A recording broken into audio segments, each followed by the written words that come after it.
Hello दोस्तों, नमस्कार। उम्मीद टेक्निकल चैनल के माध्यम से जितने भी EPS 95 पेंशनर्स हैं, आप सबका स्वागत है। दोस्तों, आज मैं बात करने वाला हूं कि EPS 95 पेंशनरों की पेंशन में वृद्धि कब तक होने वाली है, क्योंकि ये बहुत ही बड़ा सवाल है। जितने भी EPS 95 पेंशनर्स हैं, आए दिन लगातार इसी सवाल को रिपीट करते हैं कि सर पेंशन कब तक बढ़ेगी, सर पेंशन कब तक बढ़ेगी। इसका हम बात करेंगे। साथ ही साथ हम बात करेंगे NSE की तरफ से क्या किया जा रहा है अभी तक जो EPS 95 पेंशनर्स हैं उनकी पेंशन में वृद्धि की, और सुप्रीम कोर्ट की तरफ से क्या अहम फैसला है, EPFO की तरफ से क्या अहम फैसला है। साथ ही साथ मैं नेता राजनेता के ऊपर भी बात यहाँ पे करने वाला हूँ, आगामी इलेक्शन के ऊपर भी।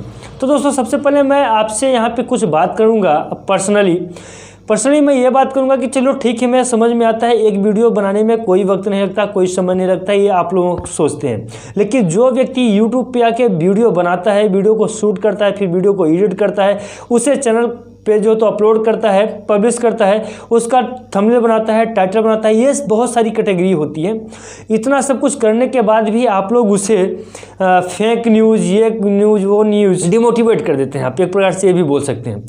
तो ये काम ना करें। आप चैनल को सब्सक्राइब नहीं करें, कोई बात नहीं है यार। चैनल आपको अगर वीडियो पसंद आएगी तो 100% आप चैनल को सब्सक्राइब करोगे, और वीडियो अगर पसंद नहीं आएगी तो मैं कितना भी आपको बोलूं कि आप हमारे चैनल को सब्सक्राइब कर लो, चैनल को सब्सक्राइब कर लो, आप नहीं करोगे। चलो ठीक है, 100 लोग में देखेंगे तो एक आध लोग सब्सक्राइब कर लेते हैं, वो अलग चीज़ें हैं। वो चैनल सब्सक्राइब ना सब्सक्राइब करना वो आपके ऊपर है। लेकिन आप जो चीज़ देख रहे हैं उसको डायरेक्ट बोल देना ये कि ये गलत चीज़ है। अरे पहले उसके बारे में समझो, आपके यहाँ सही बोल रहा है कि नहीं बोल रहा है, कहीं ना कहीं से उसको जानकारी मिली है, क्या जानकारी मिली है, सही है कि नहीं है, फिर आप बोलो। चलिए, सबसे आप ये तो बातें हो गई। चलिए और इसके बारे में बात करेंगे, बाद में बात करेंगे। पहले हम खबर की बात कर लेते हैं। तो दोस्तों, सबसे पहले मैं आपको यहाँ पे बता दूं कि आपको पेंशन कब मिलेगी।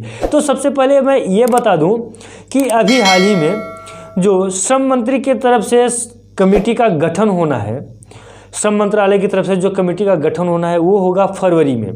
और फरवरी में जो श्रम मंत्रालय की तरफ से गठन होगी इस समिति का, वो फरवरी में होगा। तो फरवरी से पहले कैसे आप लोगों की पेंशन बढ़ जाएगी, थोड़ा सा इसे हमें बताएं। जितने भी यूट्यूबर्स हैं, जितने भी लोग यूट्यूब पे चैनल पे आके EPS 95 पेंशन का जो डेट दे रहे हैं कि इतने तारीख से बढ़ जाएगी पेंशन, इतने तारीख से पेंशन बढ़ जाएगी, कल बढ़ जाएगी पेंशन, इनका फैसला आ गया है, उनका फैसला आ गया है। सबसे पहले ये बताएं कि भारत सरकार के द्वारा जो श्रम मंत्रालय की तरफ से आया है कि श्रम मंत्रालय की तरफ से फरवरी में बैठक ही होगी, गठन होगा समिति का और उसी समिति में जो तो फैसला लिया जाएगा कि कितना पेंशन में वृद्धि होना चाहिए। तो जब तक वो नहीं होगा तब तक कहाँ से होगा पेंशन में वृद्धि। तो पहली बात तो फरवरी तक भूल जाएं कि पेंशन में वृद्धि फरवरी के पहले हो सकता है। अब रही बात, मैं आगे बात करता हूं सुप्रीम कोर्ट और EPFO की बात। तो सुप्रीम कोर्ट और EPFO की बात यही है कि सुप्रीम कोर्ट के भी तरफ से जितने भी EPS 95 पेंशनर्स हैं उनके लिए एक हरी झंडी, मैं पहले भी बता चुका हूं कि उनके लिए हरी झंडी मिल चुकी है। लेटेस्ट इन्फॉर्मेशन जो सुप्रीम कोर्ट का है वो यह है कि अभी सुप्रीम कोर्ट कोई भी फैसला नहीं करने वाला है जब तक कोरोना काल रहेगा, जब तक कोरोना के नए वेरिएंट ओमिक्रॉन का जो तो केस रहेगा।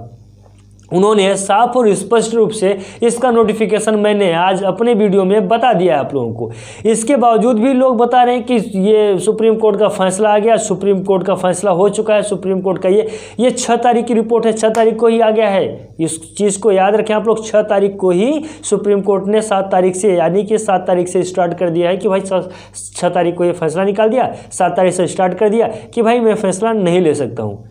और अब मैं बात करता हूं EPFO। अभी आपको मैंने सुप्रीम कोर्ट के बारे में बता दिया, फाइनली समझ में आ गया। पेंशन कब तक मिलेगी आपको, वो चीज़ मैंने आपको बता दिया, 2 चीज़ आपको क्लियर कर दिया। तीसरा नंबर बात है जो बहुत ही महत्वपूर्ण है कि EPFO क्या कर रहा है, क्योंकि सारी के सारी चीज़ों का जिम्मेदारी किसके ऊपर है, EPFO के ऊपर है। क्योंकि जितने भी EPS 95 पेंशनर हैं उन्होंने अपने पैसे को EPFO को दिया है, ठीक है। तो पेंशन लेने का अधिकार सरकार से नहीं है आपको, सुप्रीम कोर्ट से नहीं है आपको, श्रम मंत्री से नहीं है आपको, वित्त मंत्री से नहीं है आपको EPFO से है। आप अपने पैसा का हिसाब, अपने पैसा का ब्याज या अपने पैसा का पेंशन जो है वो आप EPFO से लेंगे। आपने सरकार को दिया है, नहीं दिया है, आपने EPFO को दिया है, ठीक। तो आप किससे लेंगे, EPFO से लेंगे, ऐसा बोला गया। तो EPFO ने भी क्या बोला कि भाई मैं पेंशन देने के लिए तैयार हूँ, लेकिन हमारा बजट बहुत गड़बड़ है। थोड़ा पुराना खबर है लेकिन इसमें मैं बता देता हूँ ताकि आप लोगों को जानकारी होना चाहिए इस चीज़ का। बोला कि भाई हमारा बजट बहुत गड़बड़ है, इसलिए मैं अभी नहीं दे सकता हूँ आपको, थोड़ा समय होने दो, बजट हमारा सही हो जाएगा, हम दे देंगे। भाई सरकारों से बोला गया तो सरकारों ने भी यही बात बोला कि भाई बजट कोरोना की वजह से बजट थोड़ा सा गड़बड़ हो गया, जिस वजह से अभी पेंशन की रकम में वृद्धि नहीं हो सकती है।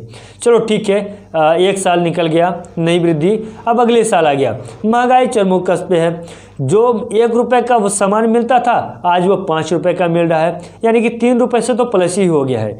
और जो मतलब कोई भी संसाधन की आप बात कर लें वो मतलब उसमें महंगाई आ गई है। तो भाई पेंशनर ने बोले कि जब महंगाई इतनी हो गई है और जो EPS 95 पेंशनर्स हैं, यानी कि जो 65 साल के ऊपर हो गए हैं, तो अगर उनसे टैक्स लिया जा रहा है तो उन्हें उसका मिलना भी तो चाहिए, क्योंकि सरकार की नज़र में जो EPS 95 पेंशनर्स हैं वो एक जिम्मेदार नागरिक हैं, और जब भी वो सामान खरीदते हैं तो उन्हें छूट नहीं मिलता है, किसी प्रोडक्ट में क्या मिलता है, नहीं मिलता है, उनसे भी टैक्स लिया जाता है।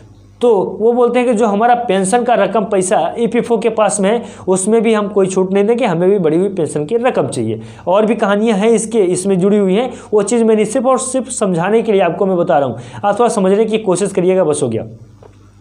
तो फिर इसके बाद में EPFO की तरफ से ये आया कि ठीक है हम दे देंगे, लेकिन अभी सुनने में ऐसा आ रहा है कि EPFO और सुप्रीम कोर्ट के बीच में कोई टाइप हुआ है। EPFO ने ये बात बोला है कि भाई सुप्रीम कोर्ट जी आप जो फैसला बताएंगे, जो फैसला आप सुनाएंगे, हम उसी आधार पर जो तो जितने भी EPS 95 पेंशनर्स हैं सबको पेंशन प्रोवाइड कर देंगे।